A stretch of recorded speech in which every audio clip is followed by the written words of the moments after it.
இது வந்து பிடிக்கரணை, இந்த கிழங்கு பேர். ரொம்ப ரொம்ப நல்லது. மூலத்துக்கு உள்மூலம், வெளிமூலம், பௌத்திரம். இது நல்ல ஒரு ஹோம் ரெமடி. இது வந்து குழம்பு செய்யலாம், மசிச்சு சாப்பிட்லாம். ரொம்ப நல்லாயிருக்கும். இப்போ நம்ம அந்த குழம்பு பிடிக்கரணை புளி குழம்பு தான் பார்க்க போகிறோம். ரொம்ப ரொம்ப நல்லது பைல்ஸ் இருக்கிறவங்களுக்கு. அதை வந்து வேக வச்சு தோல் உரித்து அப்படியே 2 பாதியாக கட் பண்ணி வச்சுக்கலாம்.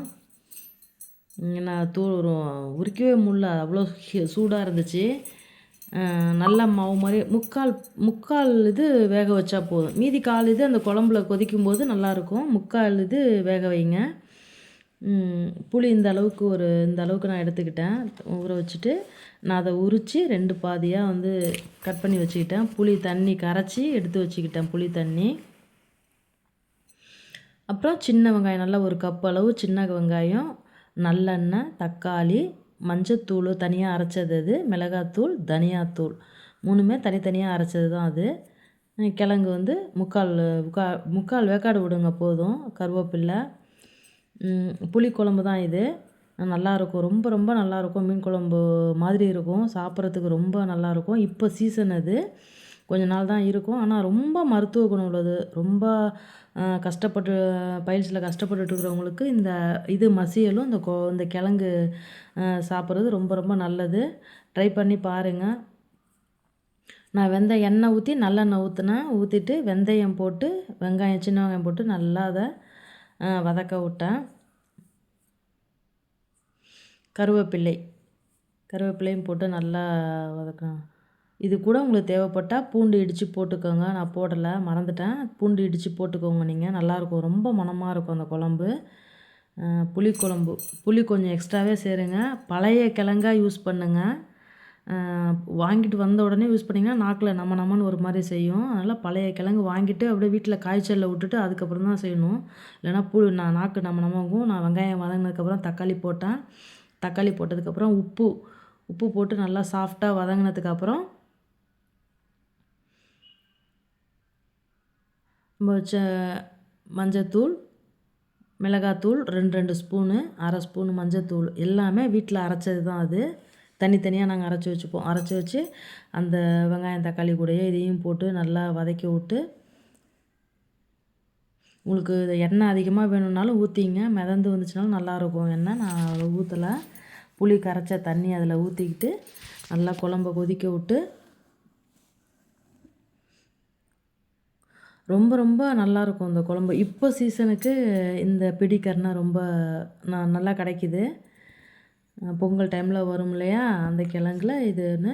மற்ற கிழங்குலாம் கூட சாப்பிடக்கூடாதுன்னு சொல்லுவாங்க. ஆனால் அந்த பிடிக்கரணைக்கு வந்து அது கிடையாது. எவ்வளோ வேணால் சாப்பிட்லாம். அந்த பிடிக்கரணை அவ்வளோ நல்லது. பூமிக்கு அடியில் விளையிறதெல்லாம் வந்து சாப்பிடக்கூடாதுன்னு சொல்லுவாங்க இல்லையா, அது வந்து பிடிக்கரணைக்கு அது கிடையாது. எவ்வளோ வேணாலும் சாப்பிட்லாம். ரொம்ப மருத்துவ குணம் உள்ளது. நெட்டில் சர்ச் பண்ணி பாருங்கள்.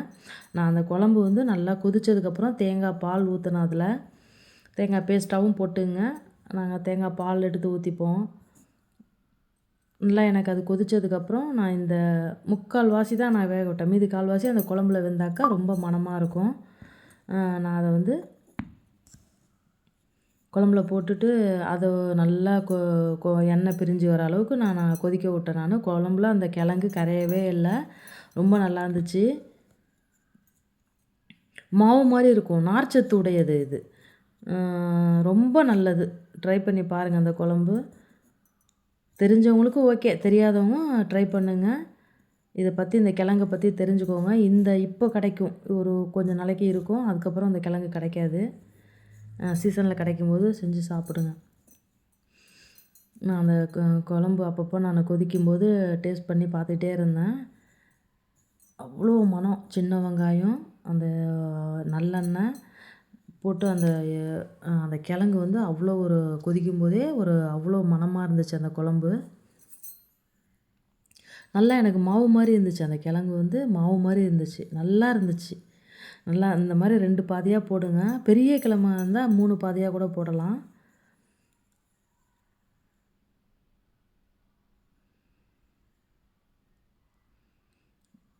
அவ்வளோதான். இந்த ஸ்டேஜ் எனக்கு கரெக்டாக இருந்துச்சு.